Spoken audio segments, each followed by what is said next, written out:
Assalamualaikum warahmatullahi wabarakatuh. Anak-anakku sekalian, kembali kita akan belajar pelajaran fikih. Hari ini materi yang akan kami sampaikan adalah masalah sujud di luar sholat. Segera siapkan bukunya, siapkan pulpennya, alat-alat tulisnya.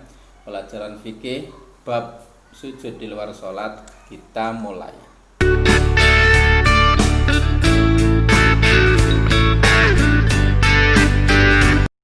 Sujud itu adalah simbol bentuk penghambaan manusia kepada Allah Subhanahu wa taala. Di luar sholat, orang mengerjakan sholat di luar itu ada dua macam sujud yang harus dipelajari, diketahui. Yang pertama adalah sujud syukur dan yang kedua adalah sujud tilawah.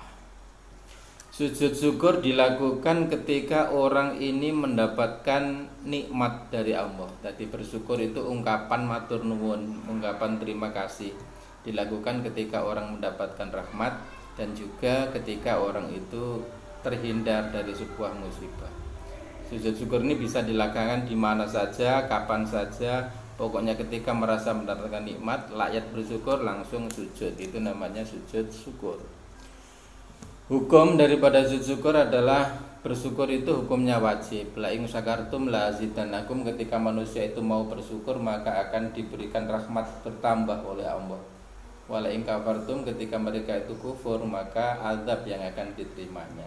Karena itu kapan kita melaksanakan sujud syukur? Yang pertama ketika mendapatkan nikmat dan yang kedua adalah ketika terhindar dari sebuah musibah. Bagaimana caranya kita melakukan sujud syukur? Sujud syukur ini dilakukan secara spontan. Artinya ketika seseorang itu mendapatkan nikmat, maka dia langsung melakukan sujud syukur karena ungkapan kegembiraannya dan melakukan sujud syukur tanpa menunda-nunda. Dianjurkan sujud syukur dilakukan oleh seseorang yang baru saja mendapatkan nikmat, spontan, dimanapun saja, kondisi apapun juga langsung sujud. Kemudian cara melakukannya adalah dengan sujud sekali dan dilakukan di luar sholat. Tanpa berwudu tidak apa-apa, tapi kalau dengan wudu itu lebih dianjurkan lagi. Ada beberapa hikmah yang dapat kita peroleh dari sujud syukur. Yang pertama adalah kita itu merasa memperoleh kepuasan batin. Jadi ketika kita itu mendapatkan rahmat kemudian langsung sujud, itu kita seolah-olah batin kita itu menjadi nikmat. Yang kedua, kita itu merasa lebih dekat dengan Allah karena kita itu memperoleh bimbingan dan hidayahnya di setiap saat. Dan yang ketiga, hikmah dari sujud syukur adalah memperoleh tambahan nikmat dari Allah Subhanahu wa taala dan selamat dari siksa-siksa Allah.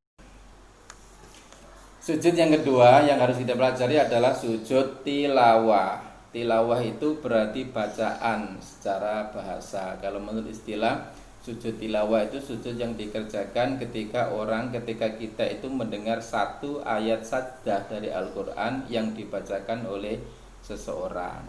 Berbeda dengan sujud syukur, sujud tilawah ini boleh dikerjakan di luar sholat maupun di dalam sholat. Sujud tilawah memiliki beberapa persyaratan. Yang pertama, orang boleh sujud tilawah, mereka itu harus suci dari hadas, suci dari hadis, baik dari najis, baik itu badan, pakaian, tempat yang dilaksanakan untuk sujud, itu semuanya harus suci. Yang kedua, persyaratannya untuk sujud tilawah adalah menutup aurat. Kemudian yang ketiga adalah menghadap kiblat. Yang keempat, sujud syukur dilaksanakan setelah seseorang itu mendengar atau membaca ayat-ayat sajdah yang ada di dalam Al-Quran.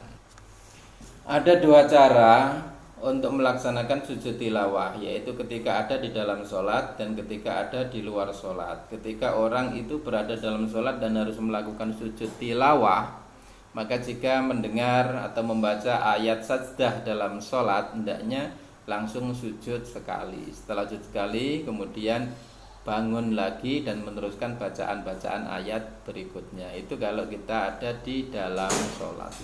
Kalau misalnya kita itu berada di luar sholat dan harus melaksanakan sujud tilawah, maka yang pertama harus satu, menghadap kiblat, dua, niat, ketiga, takbir, yang keempat adalah sujud, kemudian duduk bangun dari sujud, setelah itu salam. Itu kalau sujud tilawah dilaksanakan di luar sholat.